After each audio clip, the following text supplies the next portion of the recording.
আপাতত CT scan হচ্ছে এবং মাথায় চোট, ফোরহেডে চোট। আমরা যেটা দেখছি যে আমরা সিটি স্ক্যানের রিপোর্টের অপেক্ষায় আছি এবং প্লেট আসলেও আমরা দেখব। আমরা প্রার্থনা করছি যে খারাপ কিছু না আসে, কারণ মাথায় চোট যে কোনো সময়ে অনেক খারাপ হতে পারে, বিশেষ করে ফ্রন্টাল এরিয়াতে। আমরা বারবার এই জিনিসটাকে বলছি যে 1 বছর হয়ে গেল আমরা আন্দোলন করেছি। আপনারা দেখেছেন যে ভদ্রতা মেনটেন করে, সভ্যতা মেনটেন করে যে আন্দোলন আমরা করেছি, তার আমাদের অভয়া দিদির বাবা মাকে সঙ্গে নিয়ে অভয়া দিদির বাবা মা যে ভাষায় মানুষদেরকে এই আন্দোলনের রাস্তাগুলো শেখাচ্ছে, সেই জায়গাতে 1 বছর পরে এসে পুলিশের মিনিমাম দায়িত্ব ছিল ওদেরকে সিকিওর রাখা, মিনিমাম দায়িত্ব ছিল। আমি বলছি যে কিভাবে আন্দোলন হচ্ছে, কিভাবে অভিযান হচ্ছে, সেটা পুলিশ কিভাবে হ্যান্ডেল করেছে পুলিশের আলাদা কাজ, কিন্তু আচমকা লাঠি চালিয়ে দেওয়া এবং সেই লাঠির আঘাতে একেবারে আঘাত পাচ্ছে কে না, সেই অভয়া দিদির মা। এটা আমরা 1 বছরে কোনোদিন স্বপ্নেও ভাবিনি। আমরা আজকে অনেকজন জুনিয়র ডাক্তাররা নবান্ন অভিযানে যায়নি, কিন্তু আপনাদের কর্মসূচিতে তো ওনাদের যোগ দেওয়ার কথা। একদম ওনারা যোগ দিয়েছেন, কারারাতে আমাদের সঙ্গে কর্মসূচিতে যোগ দিয়েছেন এবং আমাদের সংগঠন মতো যায়নি, কিন্তু অনেক জুনিয়র ডাক্তার আজকের নবান্ন অভিযানে গিয়েছিলেন। কিন্তু সেখানে গিয়ে আমার কথা হলো যে পুলিশ যদি মিনিমাম সিকিউরিটি বাবা মাকে না দিতে পারে, যাদেরকে এখন গোটা পশ্চিমবঙ্গ দেখছে, গোটা পশ্চিমবঙ্গ তাদের বিচারের দাবিতে যে রাস্তায় নামা সেটাকে কুর্নিশ জানাচ্ছে, সেই জায়গাতে আপনি তাহলে কোন ভিআইপি কালচারকে আপনি মদত দিচ্ছেন, যেখানে একজন নির্যাতিতা কন্যা সন্তানহারা বাবা মা, সে বেসিক সিকিউরিটি পাচ্ছে না। কাকে আপনি সিকিউরিটি দেবেন? আপনি এত সিকিউরিটি আছে, এত অফিসার আছে, এত পুলিশ আছে, কাদেরকে সিকিউর করতে চান আপনি?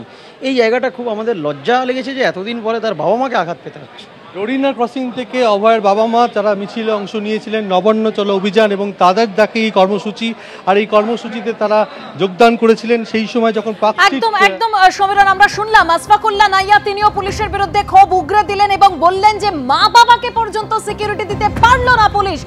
এটা খুবই দুর্ভাগ্যজনক। এবং শুভেন্দু অধিকারী তিনি ইতিমধ্যেই হসপিটালে অর্থাৎ হাসপাতালে পৌঁছে গিয়েছেন, যেখানে অভয়ের মা বাবা দুজনেই রয়েছেন, এমার্জেন্সিতে রয়েছেন তারা, এবং অভয়ের মায়ের চোট লেগেছে যেটা বলা হচ্ছে, এবং তাকে দেখতে ইতিমধ্যে শুভেন্দু অধিকারী তিনি হাসপাতালে পৌঁছে গিয়েছেন।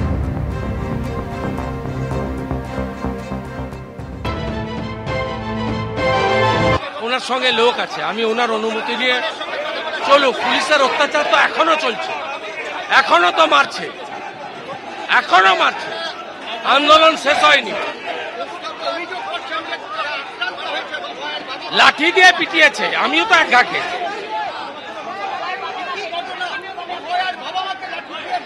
কাকে বাদ দিয়েছে? সাধু সন্ত মহিলা শাখা পলা ভেঙেছে, জাতীয় পতাকা ছিঁড়েছে। কি করেনি মনোজ বার্মার পুলিশ? কি করেনি বলুন? একটাও বিজেপি ঝান্ডা নেই। আমরা এসেছি গণতান্ত্রিক অধিকার প্রয়োগ করতে। কুণাল ঘোষ তিনি সোশ্যাল মিডিয়ায় পোস্ট করেছেন এবং এরপর কুণাল ঘোষ কি বলেছেন শোনাবো।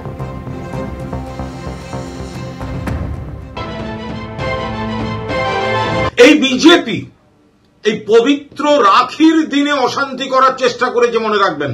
এরা নাকি হিন্দু, এরা নাকি সনাতনী, এরা নাকি ধর্ম মানে। তাহলে রাখির দিন কি করে শহরে এই বিশৃঙ্খলা করার চেষ্টা হয়?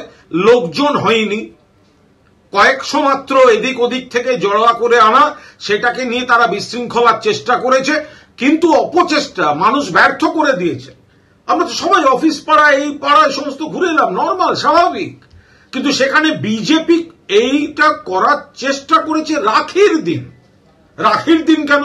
যে বলবে হিন্দু, সে রাখির দিন গন্ডগোল করার, রাজনৈতিক ইস্যু করার, নাটক করার, পুলিশকে মারার, পুলিশের সঙ্গে ধস্তাধস্তি করে ছবি তোলার চেষ্টা করবে। এরা হিন্দু, এরা হিন্দুত্বের কলঙ্ক।